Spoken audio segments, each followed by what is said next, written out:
النهارده هنجرب مع بعض سندوتشات الجلاش المحشية في القلاية، وهوريكم ازاي هتطلع مقرمشة وطعمها حلو جدا، احلى من اللي بتتعمل في الفرن.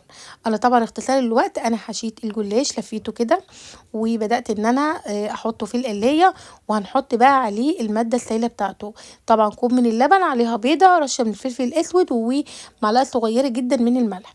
هنشرب بس الجلاش بتاعنا وندخله، هنظبطه على درجة حرارة 180، هياخد في الفرن ما بين 15 و20 دقيقة، يعني حوالي 10 دقايق كده. وبدأت ان انا اخرجه علشان احط عليه الجبنة الموزاريلا.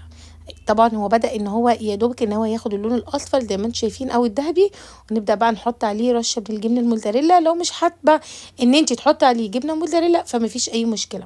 هندخله مرة تانية القلاية، وهنخرجه بقى بعد يعني حوالي 7-8 دقايق كده، وطلع بالجمال اللي انتوا شايفينه ده. حقيقي حلو جدا جدا جدا، احسن من اللي انت بتحطيه في الفرن.